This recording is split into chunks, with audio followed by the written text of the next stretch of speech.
voulais aussi savoir un petit peu les défis qu'impose ce changement climatique aux agriculteurs et aux éleveurs de la région. Pour moi, c'est la neige, les tempêtes, ce rassemblement familial autour de la cheminée avec les parents, il était une signature. Est-ce que vous croyez qu'il y a une volonté politique de venir en aide à ces agriculteurs ou est-ce plutôt une vision d'un Maroc, disons, un peu inutile aux yeux du centre de Rabat? Vous prenez toute l'initiative récemment lancée, le Maroc vert, Telaka, Força, tout ce que vous voulez. On a des initiatives prometteuses sur papier. Comment avez-vous pu trouver cet équilibre entre tradition, nostalgie et modernité technologique? Il faut être le maître de la situation face à l'IA. Aujourd'hui, pour moi, un journaliste assisté par l'IA est mieux qu'un journaliste classique. Mesdames, Messieurs, bonjour et bienvenue avec nous dans un nouvel épisode de votre podcast Tilt. Aujourd'hui, nous parlerons de nostalgie, d'enfance, de lettres, mais nous parlerons également de politique et de technologie. Pour ce faire, nous recevons aujourd'hui avec nous Monsieur Mohamed Aït Belhassan, ingénieur de formation, directeur digital et médias chez l'Opinion des Jeunes. Avant d'entamer notre émission, Monsieur Belhassan, je voudrais vous demander, je vois que vous êtes passé du côté technique aux lettres pour concrétiser les 3 projets desquels nous allons parler aujourd'hui, vos 3 livres récemment publiés. Quel était l'élément déclencheur de ce passage et pourquoi maintenant? Merci de l'invitation. Ça fait plaisir d'assister à ton émission. Oui, Ça fait aussi bizarre parce que je me suis d'habitude vous êtes de l'autre côté. Exactement. Je me suis habitué plus aux coulisses que spot et caméra. Et ça fait aussi bizarre parce que pour l'anecdote, je me suis pas attendu à des passages, on va dire, sur des plateaux pour parler de sujets de littérature ou de nostalgie. Je me suis toujours dit, mes passages vont être rares sur les télés, je serai toujours dans les coulisses. Et si jamais je passerai, c'est pour parler technique, digital, audiovisuel, broadcast, etc. Donc c'est complètement le contraire. Exactement, les domaines. Et voilà, le hasard fait que je passe. D'ailleurs, je salue les amis de la SNRT, d'El Oula notamment, pour leur accueil la dernière fois. Très beau passage. Je l'espère. C'est un live. Le live a ses propres coutumes. Justement, grâce à ton émission aujourd'hui, on va essayer d'aller plus dans les détails, de faire un peu l'anecdote, d'en parler de façon plus poétique, plus nostalgique, comme on l'a raconté sur les livres. Et donc, je salue Madame Nisrine et Mr. Bob pour l'accueil et pour les spots. Et voilà. Donc, l'élément déclencheur, je vais pas aller loin, c'est naturellement l'opinion des jeunes. L'opinion des jeunes, c'est dans son ADN de l'opinion des jeunes. Donc, il faut rendre mémoire, hommage au grand monsieur qui a créé les pages de l'opinion des jeunes sur l'opinion, Simone Rahmouni, qui était le précurseur, l'initiateur de ces pages. Et il faut rappeler que l'opinion des jeunes sur l'opinion était le Facebook de son époque. Donc, ça, c'était à l'époque des années 60, 70, pas 60, je pense à partir des années 80 jusqu'en 2017. Il est décédé en 2017. Donc, on en a fait justement à l'opinion des jeunes un film documentaire que j'ai réalisé pour Simonir. On a accueilli pas mal de journalistes et rédacteurs qui l'ont côtoyé, de gens qui font de la littérature, de la poésie aussi, sa famille aussi, donc qui ont témoigné. Et donc, on va dire, c'est ce genre de contribution, ce genre on va dire de récit, c'est dans l'ADN de l'opinion des jeunes en fait. Il faut aussi dire, tu sais que j'étais contre ce passage, pour être honnête. Je le confirme. Il a fallu vous convaincre. Tu as insisté, oui. Ça fait aussi bizarre d'être de passage dans un média, là on travaille. Vous avez insisté, oui. Il faut aussi saluer Simon Chakron, Donc c'est pas pour se faire plaisir, mais c'est lui qui a fait renaître ces pages de l'opinion des jeunes dans sa version, son édition numérique. Donc on est omniprésent sur des supports arabophones, francophones, les réseaux sociaux, la chaîne YouTube, donc les magazines et tout. L'opinion des jeunes aujourd'hui, je vais le qualifier d'un laboratoire d'idées, de réflexion, de rédaction. Donc on bouge au quotidien, c'est agile, c'est flexible, on essaye des outils de l'IA pour les rédactions, pour la vidéo, pour la radio. Donc on est en train de construire un modèle de journalisme 2.0 voire 3.0 avec l'intelligence artificielle. Donc ça, je veux dire, on va dire l'élément déclencheur techniquement. Moi, j'étais là pour la technique, pour le studio, pour la partie digitale, etc. Tout ce qui va avec l'audiovisuel, les réseaux sociaux, les charts et tout. Après, vous savez, les récits. Donc, l'idée, on va dire, c'est ce murmure des idées qui nous vient à l'esprit. Donc, j'ai toujours écrit pour écrire.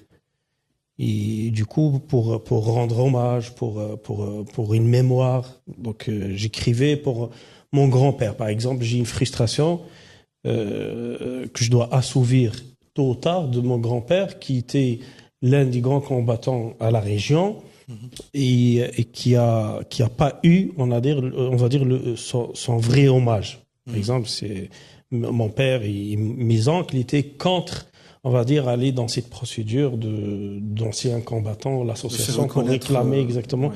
Non, ils disent que c'est quelqu'un qui était un vrai combattant, qui a milité jusqu'au dernier bout, etc. Et il a fait une petite histoire qui n'est pas justement écrite ou on va dire archivée. Au moment où il s'est rendu, je pense à la caserne à Imouzer, ils ont décidé de ne pas l'exécuter. Donc, ils l'ont envoyé à Outat El Hajj pour orchestrer la distribution d'eau dans un barrage dans la région, parce qu'il était tellement sévère et que les tribus sur place avaient des tensions de distribution. C'était l'homme de la situation. Donc, quand vous dites il, excusez-moi, c'est les autorités françaises? Les autorités, parce qu'il s'est rendu, en fin de compte, avant l'indépendance. Il y a aussi une petite histoire qui parle qu'il était un vrai sniper. Donc, il a tué, on va dire, une centaine. Ça, c'est le récit. Donc, il y a cette frustration. Donc, c'est ce murmure d'idées envers mon grand-père, ma grand-mère, par exemple, on en parlera plus tard, sur un livre. Ma grand-mère, via ce livre, je rends hommage à toutes les grand-mères, à toutes les femmes amazighes pour leur rôle principal dans la transmission de la culture et des valeurs. Parce que je m'en souviens très bien. On était à Imouzer, dans une région isolée, il y avait des tempêtes de neige, etc. On sentait jamais l'isolement grâce à la grand-mère, par exemple. Exactement. Il y avait des nuitées enneigées qui faisaient peur à des gens, mais on n'était pas inquiets. On était autour de la cheminée, ils nous racontaient des histoires et des valeurs qu'il essayait de transmettre à cette génération. À notre génération, à l'époque, j'espère que ça continue à se faire pour cette génération Z. On en reparlera. J'en doute.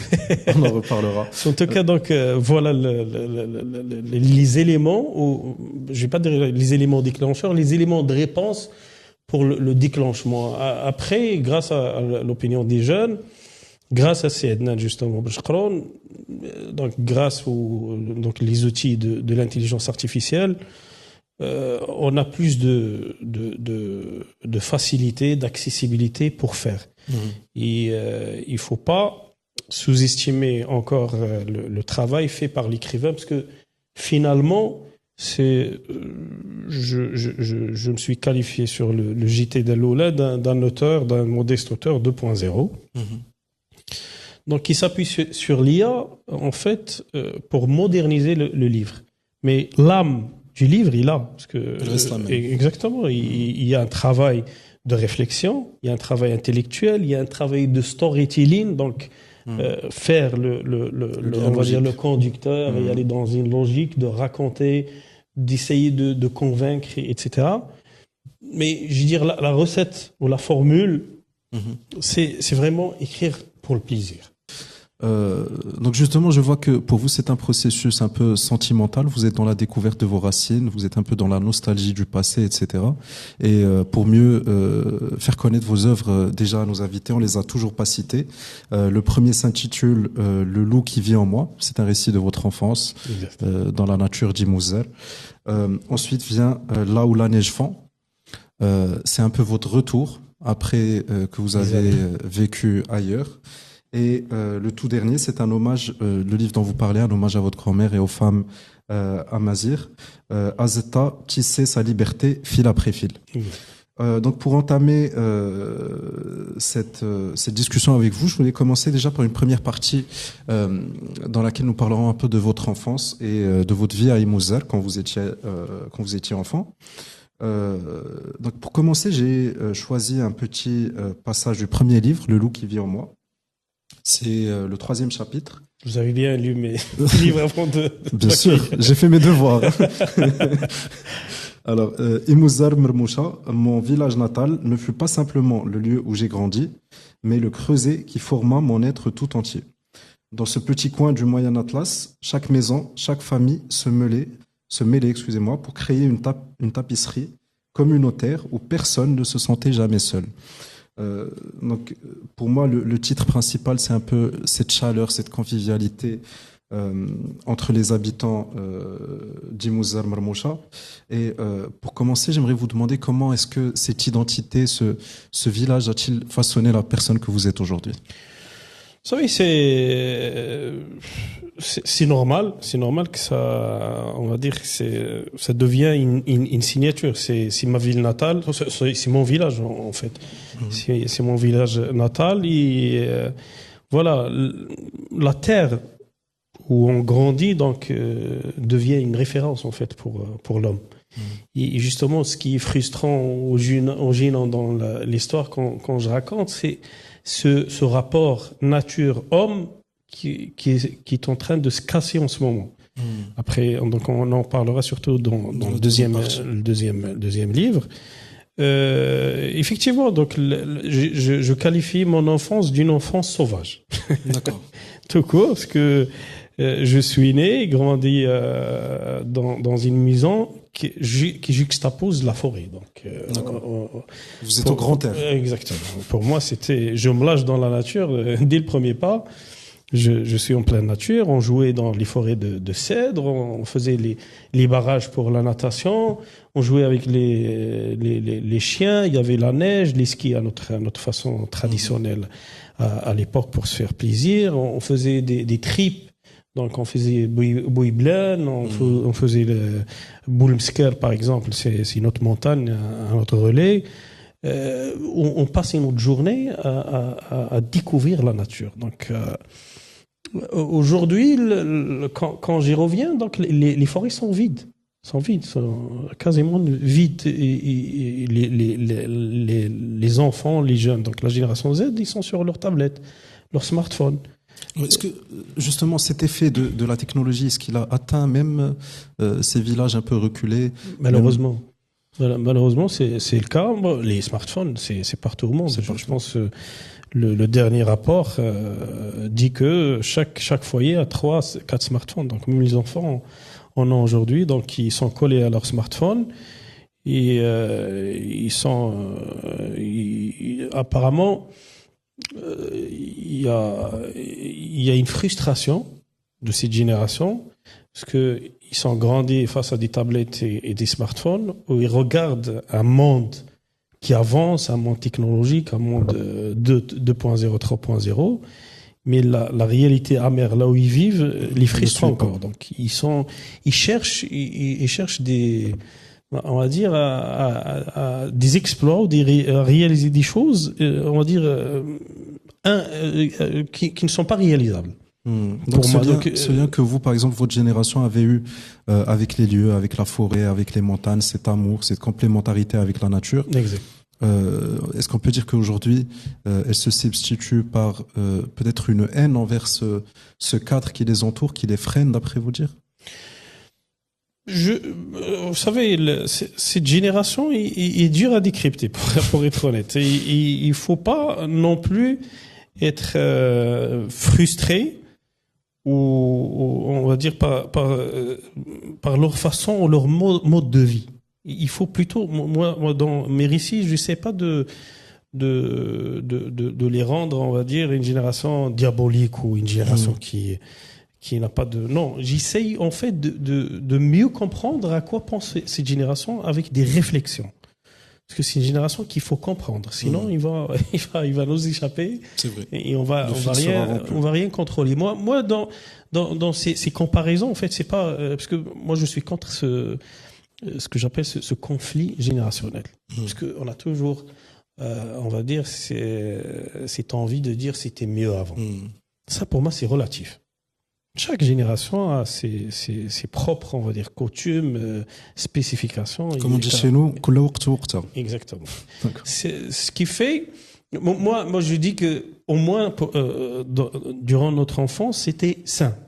C'était sain dans le sens rapport homme-nature. Par exemple, le voisinage. À l'époque, éduquer les enfants. On n'avait pas de ce souci, on va dire, de dire aux voisins ne vous approchez pas de nos enfants, etc. Donc, moi, par exemple, sur un mini passage, j'évoque un mini événement qui a marqué ma vie. Qui est le départ de ma mère pour l'hospitalisation à un âge très très. Je voulais en effet en venir à cet événement qui a sûrement dû marquer votre enfance. Votre mère a dû s'absenter, aller à Fès pendant quelques temps pour se faire soigner. Et c'est là que vous avez passé, j'imagine, le plus de temps avec votre grand-mère. C'était elle qui était responsable de vous au quotidien. Alors, j'aimerais justement vous demander. Comment a-t-elle influencé votre vision en fait de la famille, de la résilience, et comment a-t-elle contribué à votre éducation? Justement, on m'a raconté l'histoire parce que j'avais, je pense, 8 mois quand il a dû me quitter pour aller être hospitalisé parce que il n'y avait pas, on va dire, comme c'est une région isolée, il n'y avait pas de dispensaire équipé pour accueillir ce genre de cas. Donc, il a fait Fès. À l'époque, il y a eu une petite histoire. Ma grand-mère, mon père, en déposant ma mère, il est revenu avec ce lait artificiel de pharmacie que j'ai rejeté radicalement. Donc, j'ai pas accepté Et ma grand-mère, m'a dit que tu étais, je pense, à jeûne 3 jours.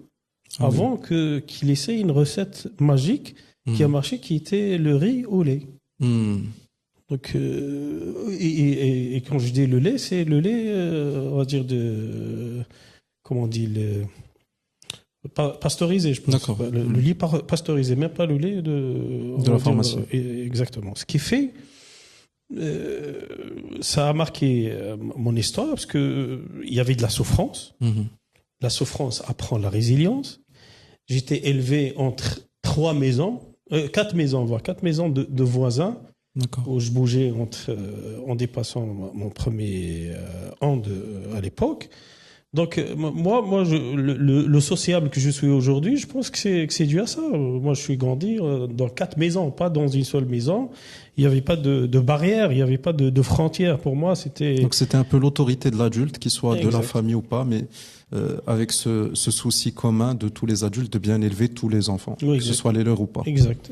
Je peux dire carrément qu'il y avait moins de rancune, moins de considération, on va dire, entre voisins, de dire voilà, tu as le droit d'élever mon enfant, de l'éduquer.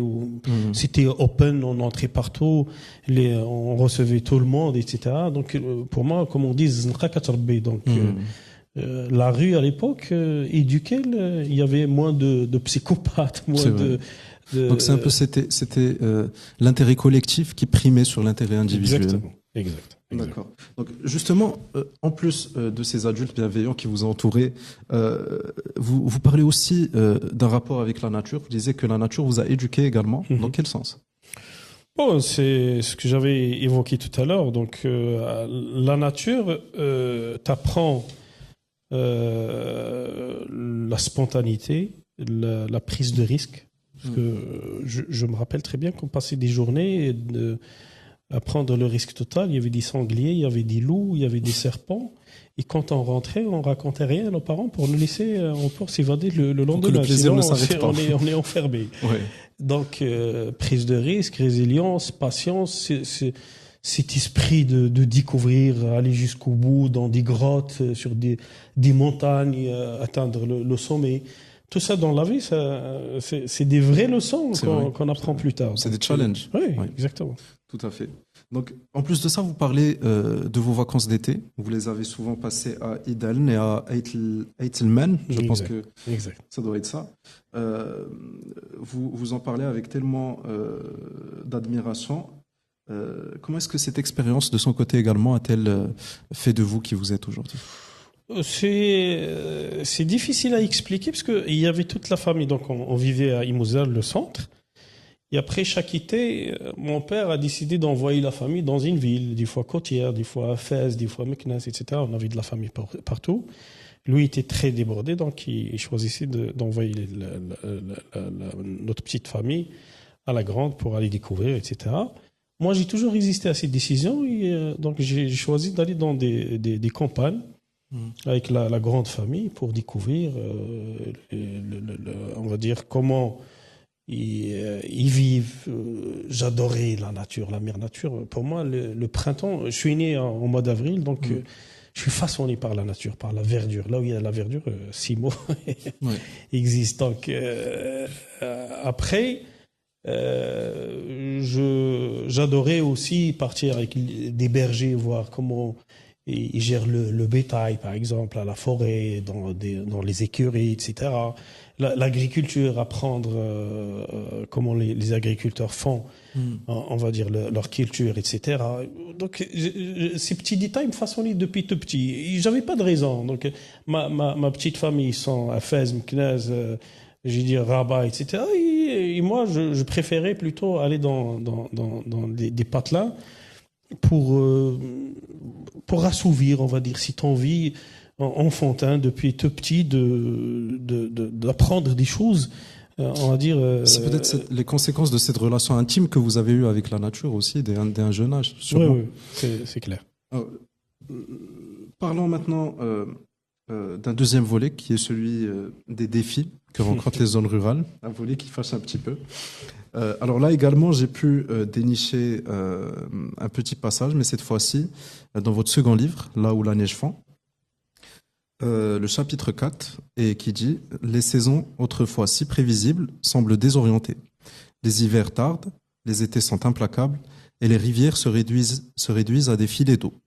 Ce changement ne se limite pas à la météo, il redéfinit la vie quotidienne. » Donc ça montre un petit peu la profondeur de l'impact des changements climatiques et de la sécheresse, etc., sur la vie quotidienne des habitants de votre village. Est-ce que vous pouvez nous dessiner une petite image sur ces effets, évidemment? Ces transitions. Exactement. C'était justement le sujet de mon passage sur le JT français d'El Oula. Donc, le sujet, c'était le changement climatique. Et justement, ce livre, par exemple, je l'ai concrétisé. J'avais, on va dire, écrit ces pensées avant. Mais en retournant la dernière fois à Imouzal, donc c'était pour le Nouvel An, et j'étais frustré. Parce qu'il y avait des températures qui atteignaient les -7, -8, -6 degrés. À notre époque, c'était encore pire. Mon frère avait son premier téléphone, je pense, en 99. Ça affichait -20, -25 des moments. Ouais, c'était des nuitées enneigées et très, très froides. Et en y revenant, je constate qu'il y a quand même des températures qui sont froides, mais il n'y a pas de tempête de neige. Ça, pour moi, parce que à notre époque, le froid, c'était synonyme de tempête de neige. Parce que les tempêtes de neige, il faut les voir dans leur profondeur. Parce que sur mes livres, c'est à la fois... C'est toujours des titres et des récits qui sont à la fois nostalgiques, poétiques, mais il y a une profondeur, il y a des leçons, des messages derrière. Des valeurs plutôt derrière. Pour moi, la neige à notre époque était un vrai festival, un vrai événement annuel. Quand il y avait la tempête, tout le monde était content. C'est vrai que c'était dur à gérer par les familles, parce qu'on était enfermés des fois 2-3 fois. Il fallait prévoir du ravitaillement, etc. Exactement. Ça, c'est une technique, par exemple, que la nature dure et pénible t'apprend. C'est de faire l'approvisionnement pour se préparer à des moments pires, comme être enfermé. Je me rappelle, à maintes reprises, on était enfermés 2-3 jours à la maison. Parce qu'il y avait des tempêtes ou des débits qui atteignaient les 2 mètres de... Qui bloquaient la porte, carrément. Exactement. L'école s'adaptait à l'époque il y avait une semaine de vacances imposée par les tempêtes de neige. Après, on est revenant à dire, il y avait un passage, je vais pas dire sombre, mais bon, imposé pour faire ma carrière, entre études, des carrières, etc., de 10 ans, où je remarquais pas vraiment le changement. Ça m'a pas trop marqué. Mais après, justement, je faisais le terrain entre l'Afrique, l'Europe, etc. Donc mes passages étaient pas si nombreux, en même temps pas longs. Court, donc tu peux pas faire la constatation pour être très juste. Après, j'ai pris le temps d'y revenir et de faire les remarques, etc. Donc, aujourd'hui, les gens, par exemple, il y a une semaine, ils étaient contents parce qu'il y avait 10 centimes de neige. Oui, en plein janvier. Ça fait plaisir, mais ce n'est plus la même chose. C'est pas ce que vous connaissiez avant. Exactement. Donc, moi, cette histoire me fait mal au cœur. Pour moi, c'est la neige, les tempêtes, on va dire, ce rassemblement familial autour de la cheminée avec les parents, il était une signature pour la l'identité du Exactement, milieu. c'est ce que faisait cette région résiliente, son charme. Et ce charme s'évaporise d'un seul coup. Ça déstabilise un peu. Exactement. Alors, je voulais aussi vous demander, vous me parlez maintenant de la vie quotidienne, mais je voulais aussi savoir un petit peu les défis qu'impose ce changement climatique aux agriculteurs et aux éleveurs de la région. Normal, parce que à l'époque, on va dire, les saisons étaient au rendez-vous. On savait quand l'hiver va venir, le printemps, etc. Donc même les cultures, on va dire, des agriculteurs étaient claires. Par exemple, c'était les céréales à un certain moment, donc ils commençaient, je pense, au mois de novembre à l'époque. Aujourd'hui, ils font les céréales au mois de janvier, février.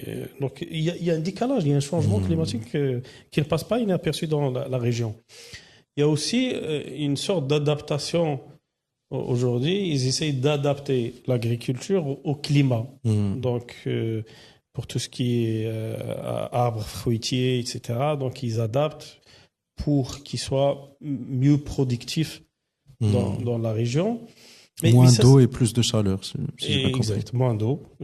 Malheureusement, justement, je pense que j'ai oublié de le citer dans les livres, mais parmi les choses aussi qui font mal au cœur, c'est, on va dire, cette sécheresse de sources d'eau.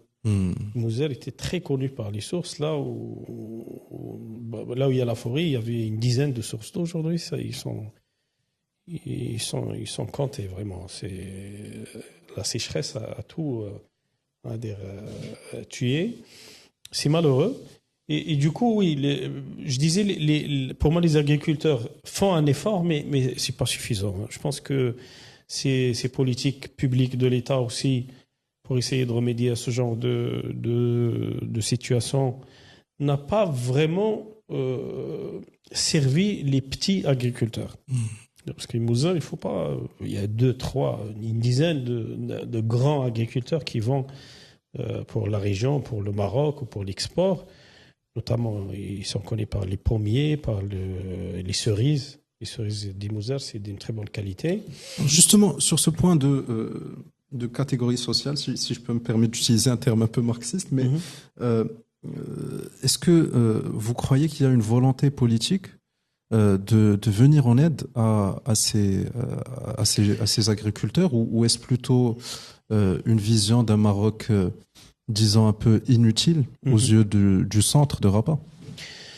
Vous savez, je vais traiter la chose à charge et à décharge. Est-ce qu'il y avait des efforts? Oui, il y en avait. Est-ce que c'était efficace?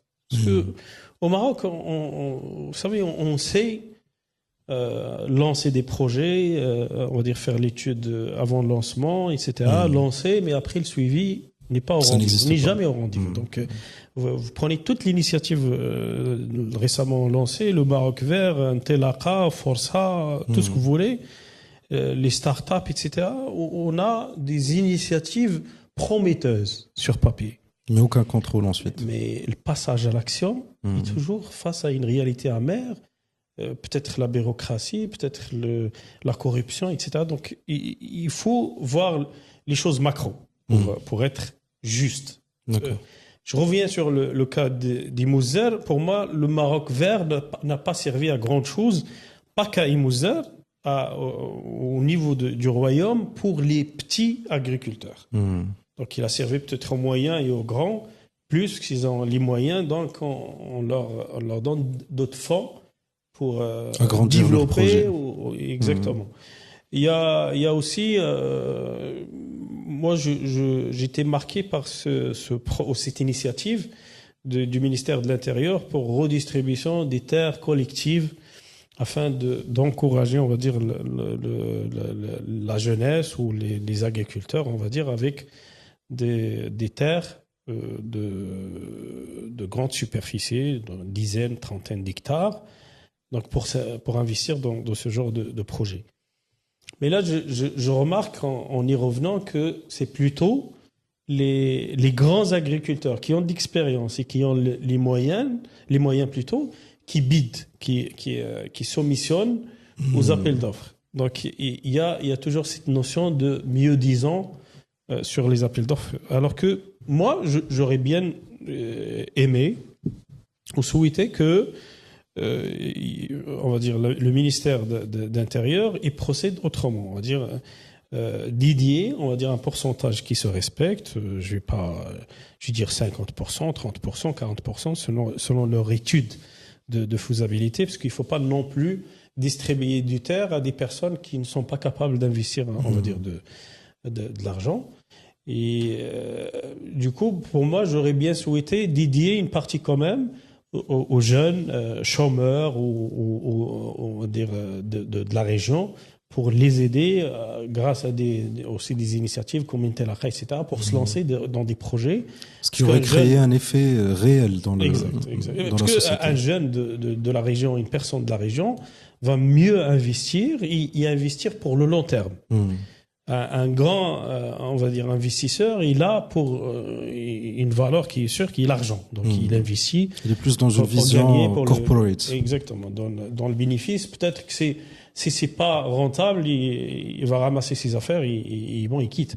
La jeunesse de la région est comme leur terre, est résiliente. Il va faire les mains et les pieds pour que ça marche. C'est vrai.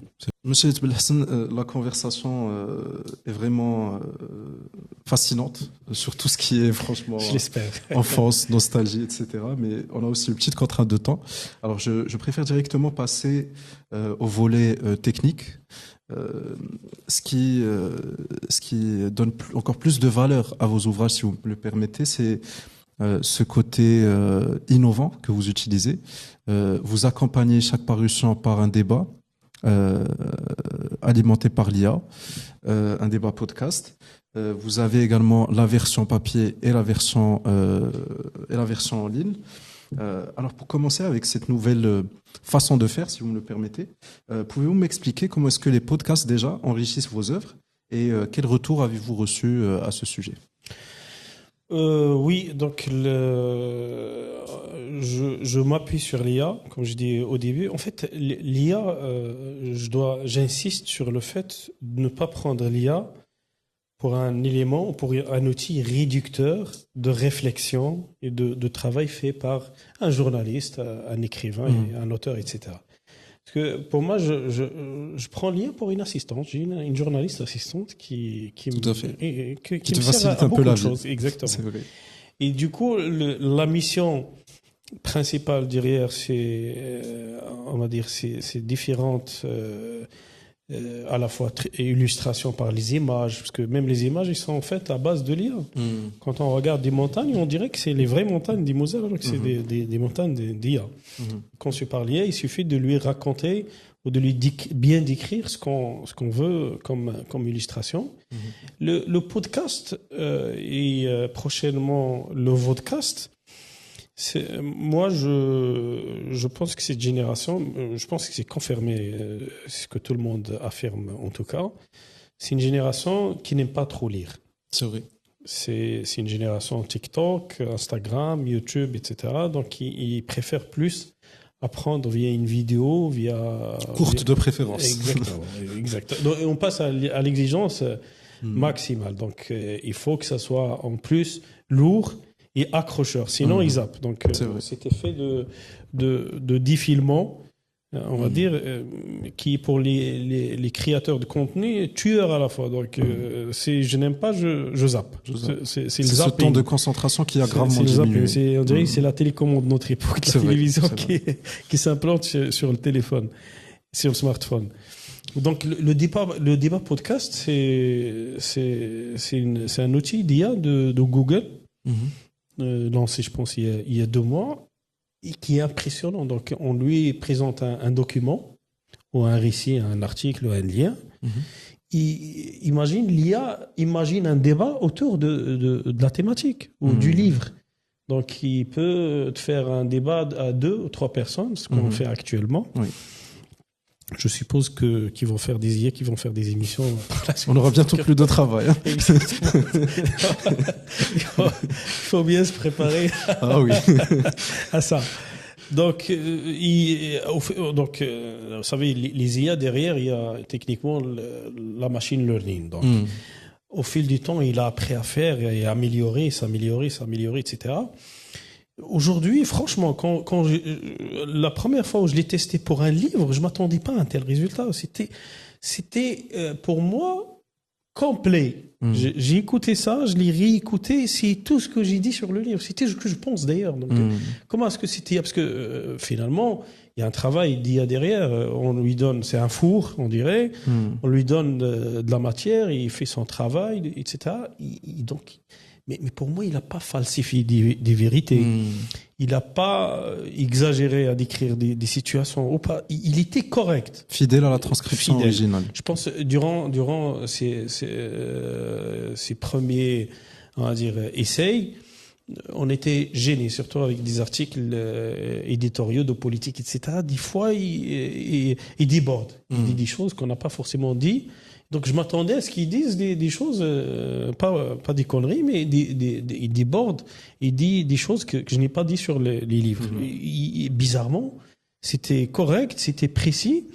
Et ça m'ouvre une opportunité énorme. C'est une mine d'or pour moi, parce que c'est un livre à la fois écrit, donc les gens qui écrivent, qui lisent plutôt, et le podcast pour les gens qui n'aiment pas, qui préfèrent écouter. Le podcast, donc qui est la vidéo du podcast, va venir par la suite pour illustrer. Donc les images et la vidéo illustrent mieux et laissent aussi déborder l'imagination des gens. Quand ils voient un livre illustré avec des images, c'est mieux qu'un livre stérile avec que du texte.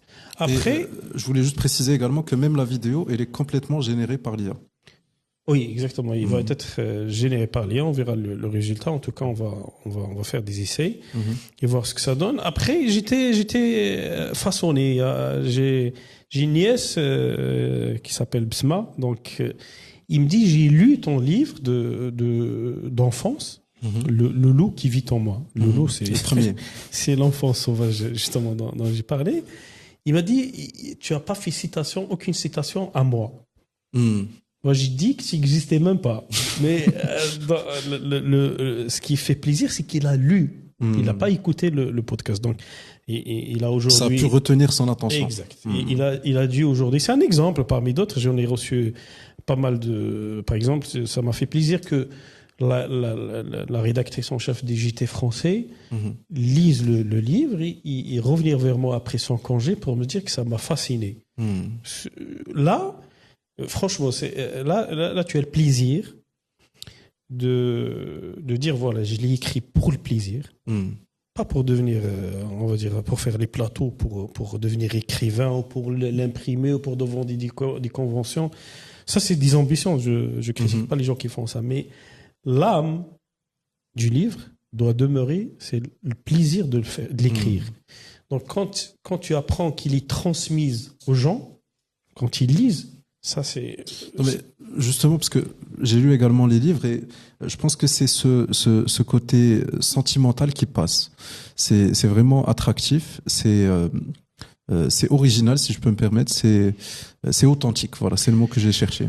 Oui, authentique, je te remercie donc de les qualifier dans ce sens. Moi, en tout cas, je vais pas être énigmatique. Je suis quelqu'un on va dire, qui travaille avec le feeling.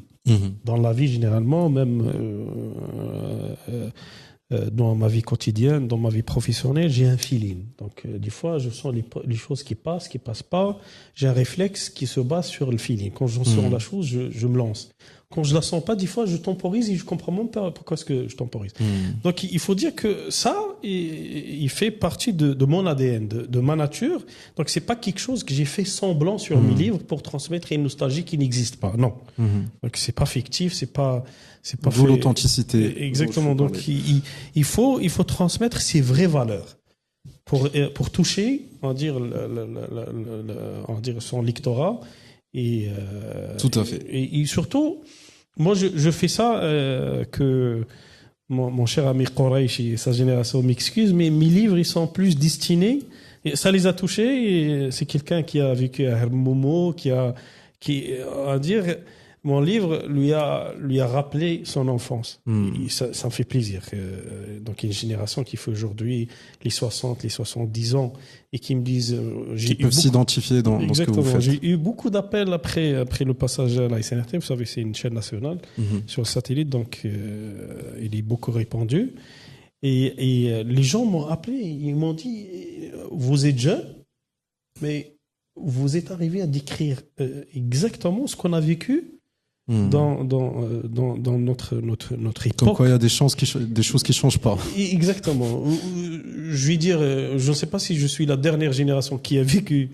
Je pense que notre génération a sûrement dû être mais moi on va dire de ces technologies, de ces outils d'intelligence artificielle, j'essaye à ma façon modeste de moderniser, de donner une touche jeune pour la génération Z. Alors justement, sur ce point, on a une vision de tout ce qui est technologique comme si c'était quelque chose de froid, qui n'a pas vraiment de sentiments, etc. Mais ce n'est pas l'impression qu'on a de vos ouvrages et je voulais vous demander comment avez-vous pu trouver cet équilibre entre tradition, nostalgie et modernité technologique? C'est une bonne question, je t'en remercie pour ça. Bon, il n'y a pas de recette magique. Moi, l'ossature, on va dire, comme je dis, le travail d'écrivain, c'est-à-dire si tu me mets aujourd'hui face à un écrivain classique qui écrit avec stylo, avec ordinateur, sans récit de A à Z, j'ai quand même un travail intellectuel qui se respecte. Donc, l'ossature du livre, je te raconte ça, donc c'est une anecdote vraie. La dernière fois, le Novilan, donc ma petite sœur qui m'avait accompagné et pour retourner sur son village, justement, on parle toujours d'une région isolée d'un Maroc que je n'aime pas qualifier d'inutile, mais de certaines situations te poussent à croire que c'est le cas. Exact. Donc pour revenir par exemple à Boulmen qui est à 60 km, il n'y avait pas de moyens. J'ai dû la déposer. Je reviens en route, justement, il y avait cette frustration de vivre des nuitées froides et pas enneigées. Donc, il y avait un outil de transcription. de transcription. Tu parles à ton smartphone. Il faut que ça soit en français, malheureusement. J'espère qu'ils vont se mettre à l'arabe pour les gens qui écrivent en arabe. Et tu lui racontes, il est en train de rédiger. Moi, j'ai lancé la chose en conduisant. Je l'ai lancé, enfin, je conseille en respectant les règles de la sécurité. Je conseille pas les gens à prendre leur téléphone. Comme ça, je suis pas critiqué pour ça. Et du coup, j'ai posé mon téléphone en face et j'avais une sorte de dictaphone à l'époque. Sauf que ce dictaphone est intelligent. Donc, il est basé sur je lui raconte, il est en train de rédiger.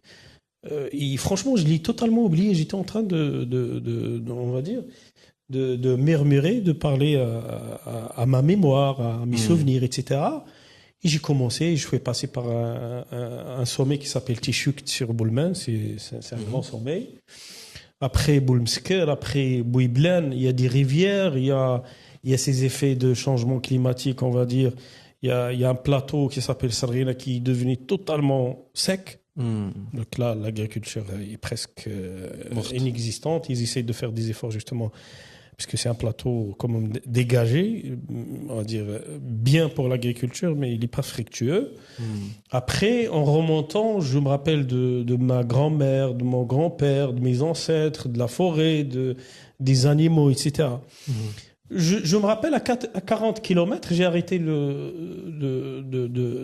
récit vocal, verbal, justement, et j'étais à 5 pages.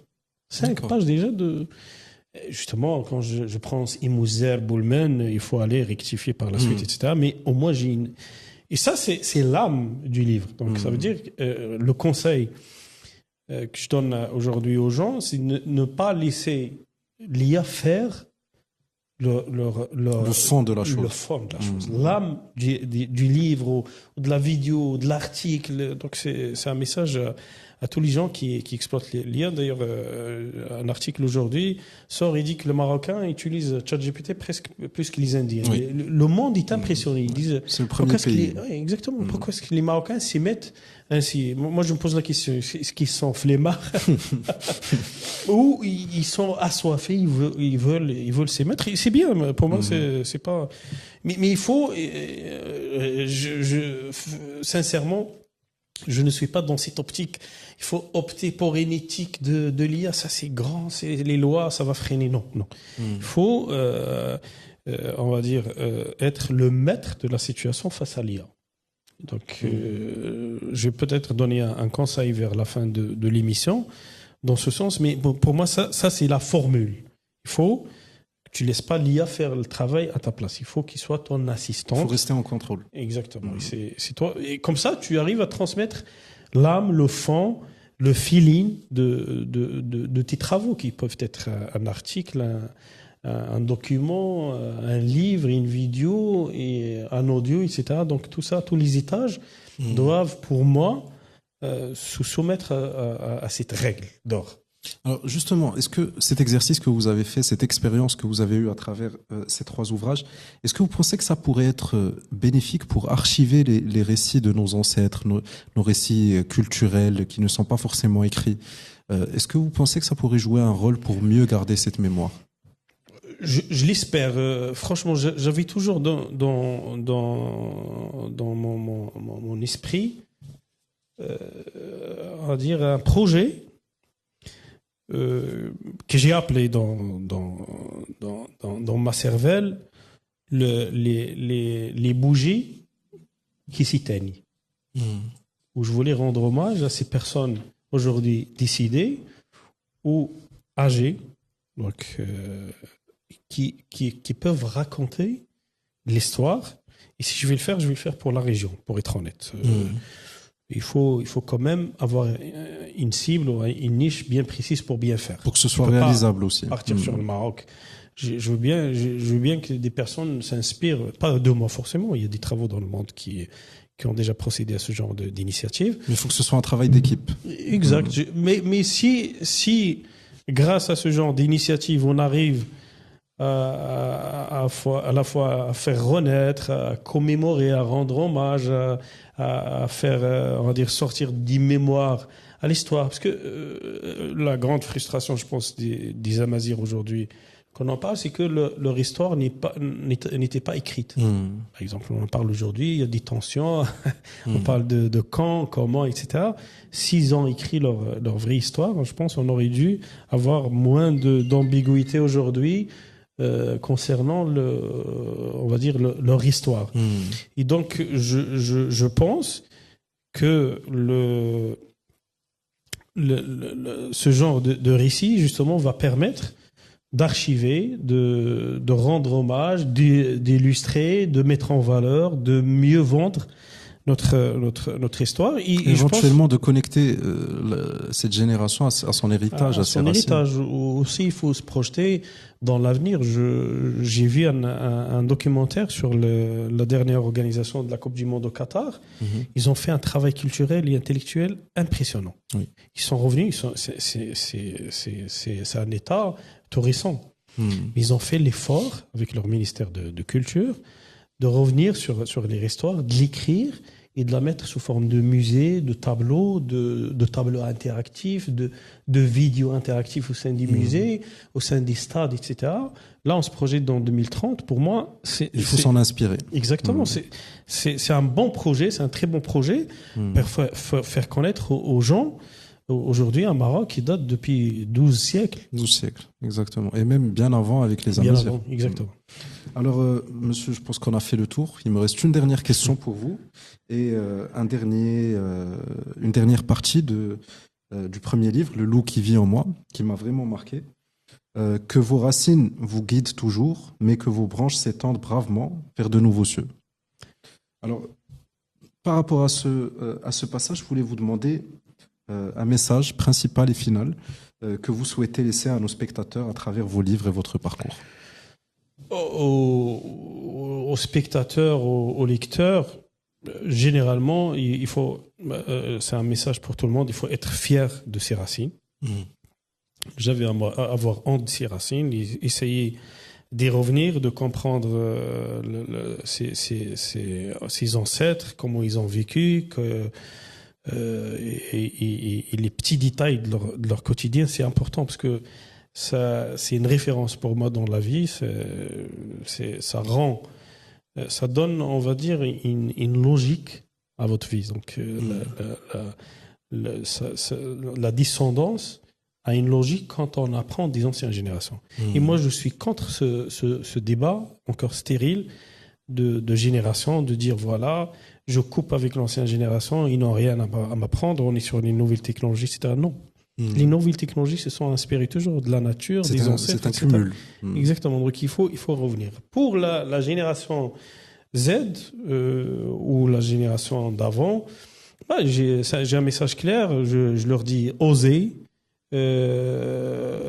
faites-vous plaisir et il faut écrire, il faut faire des vidéos. Ce que vous faites aujourd'hui est impressionnant. On vous critique d'être des fois vulgaire, d'être spontané. Non, continuez à faire, à améliorer. On aura toujours du bien et du mal dans toutes les sociétés. Donc avant, il n'y avait pas les réseaux sociaux, c'est pour ça que c'était moins flagrant. Plus caché. Exactement. Aujourd'hui, cette génération a plus de visibilité, etc. Je leur dis, voilà, votre vie ressemble à un labo, un vrai labo aujourd'hui. Il faut expérimenter. Exactement. Tu as des jeunes de 12, 13 ans qui se lancent dans des podcasts sur Kik, sur YouTube Live, sur Facebook Live, TikTok, etc. On critique des débordements, etc. Oui, c'est une société qui bouge.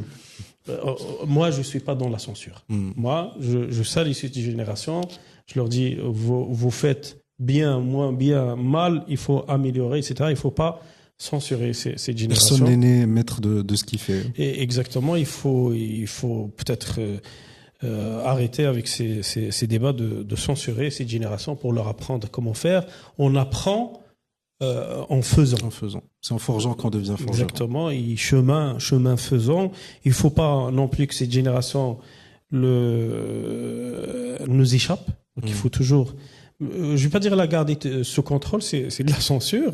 Mais il faut s'approcher d'eux, il faut les comprendre, il faut leur poser les questions de leur ambition, parce que leur façon de faire, en fait, c'est dû à leur frustration, à leur faim d'apprendre et de faire des choses, parce que notre génération avait des codes, Il faut pas demander à tout moment, n'importe comment. On avait des codes. Eux, ils cassent tous les codes.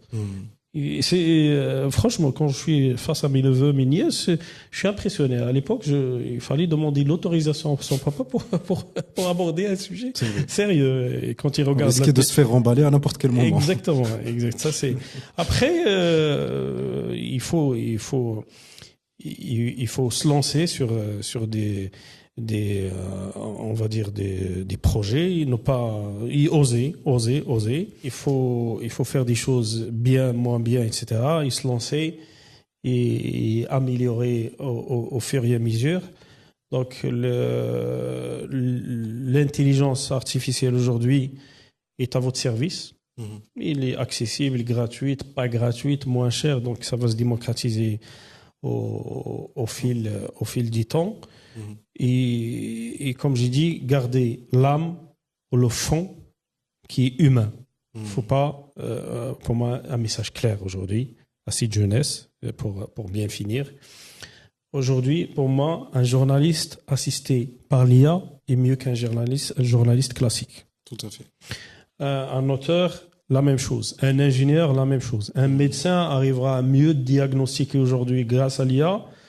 Mieux qu'un. Vous savez, à l'Europe aujourd'hui, on va plus, à ma connaissance, chez des médecins généralistes. On pose la question à ChatGPT, il dit qu'il répond.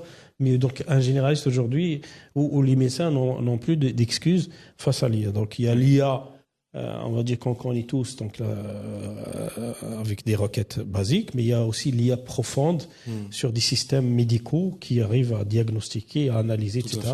Donc pour moi, un message clair. Osez l'IA, osez vous lancer. L'IA n'est pas là aujourd'hui pour piquer vos postes, mais pour plutôt vous propulser et booster votre carrière et votre avenir. Donc, je retiens, n'ayez pas peur. L'IA est une opportunité, il faut en profiter, mais tout en gardant le contrôle sur le fond de la chose. Et venez surtout à l'opinion des jeunes, contribuer.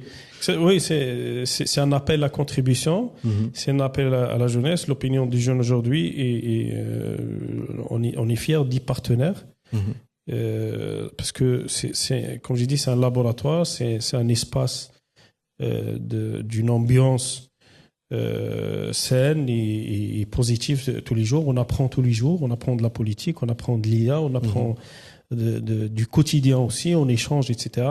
Donc, soit venez à l'opinion des jeunes découvrir à quoi ressemble notre expérience, ou envoyez-nous vos articles, vos vidéos, vos audios, etc. pour contribution. On le diffusera sans faute. Et ben voilà, le message est envoyé. Monsieur Belhassan, merci beaucoup pour votre temps, pour cette conversation vraiment fascinante. Mesdames, messieurs, merci de nous avoir accompagnés jusqu'à la fin de cet épisode et je vous dis à très bientôt dans un nouvel épisode de votre podcast Tilt. Au revoir.